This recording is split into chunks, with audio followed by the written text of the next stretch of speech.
Britain के प्रधानमंत्री Boris Johnson ने कार्डिफ में G7 समिट में ग्रुप के नेताओं का स्वागत किया।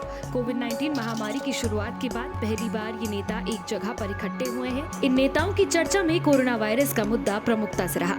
बताया गया है कि G7 नेताओं ने विश्व स्वास्थ्य संगठन को और मजबूत करने और ग्लोबल सर्विलांस नेटवर्क बनाने और वैक्सीन को लाइसेंस देने की समय सीमा में कटौती करने की प्रतिबद्धता दिखाई है। वहीं G7 की बैठक में विश्व भर में चीन के बढ़ते प्रभुत्व की सबसे ज्यादा चर्चा की गई। दलील दी गई कि चीन जिस तरह से विकासशील देशों में करोड़ों डॉलर खर्च कर रहा है, पश्चिमी देशों को उसके बारे में सोचना चाहिए और उसका काउंटर तैयार करना चाहिए। बता दें कि 11 जून को ब्रिटेन के प्रधानमंत्री बोरिस जॉनसन ने वैश्विक असमानता से निपटने के प्रस्ताव के साथ इस शिखर सम्मेलन की शुरुआत की थी। उन्होंने उद्घाटन भाषण में कहा है कि दुनिया को 2008 के वित्तीय संकट की गलतियों से सीखने और असमानता के निशान से निपटने की बहुत जरूरत है।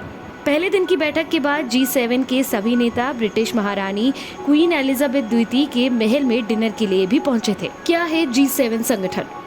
United states of America, France, United kingdom, Canada, Italy, Germany और जापान जैसे 7 सबसे विकसित देशों का समूह है ग्रुप ऑफ 7 यानी G7।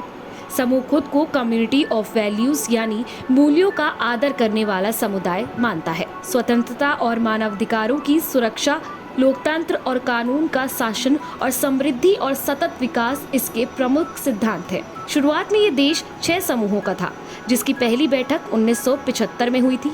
इस बैठक में वैश्विक आर्थिक संकट के संभावित समाधानों पर विचार किया गया था।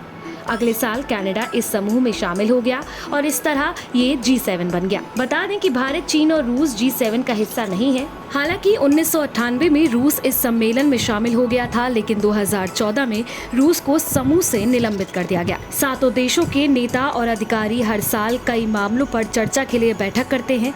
इनमें से हर देश बारी बारी इस बैठक की अध्यक्षता करता है और 2 दिनों तक चलने वाली इस सम्मेलन की मेजबानी करता है। अब तक इस सम्मेलन में जलवायु परिवर्तन और HIV/AIDS जैसे कई विषयों पर चर्चा हो चुकी है। सम्मेलन के आखिर में एक प्रेस रिलीज जारी की जाती है, जिसमें उन पॉइंट्स का जिक्र होता है जिन पर सहमति होती है। हर साल इस बैठक में G7 देशों के शीर्ष नेता, यूरोपियन कमीशन और यूरोपियन काउंसिल के अध्यक्ष हिस्सा लेते हैं। शिखर सम्मेलन में अन्य देशों और अंतर्राष्ट्रीय संगठनों के प्रतिनिधियों को भी भाग लेने के लिए आमंत्रित किया जाता है। इस साल यूनाइटेड किंगडम के निमंत्रण पर प्रधानमंत्री नरेंद्र मोदी ने भी G7 शिखर सम्मेलन में वीडियो कॉन्फ्रेंसिंग के जरिए हिस्सा लिया।